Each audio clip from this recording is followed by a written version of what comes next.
இந்திரன் பார்வை படுதல் வேண்டும். எங்கள் இறைவன் கணபதி இடக்கையின் கீழே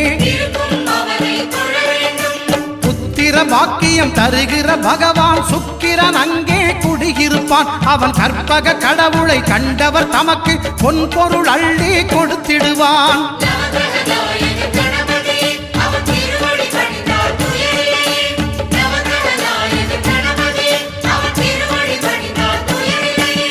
ஒன்பது கோளும் ஒன்றாய் காண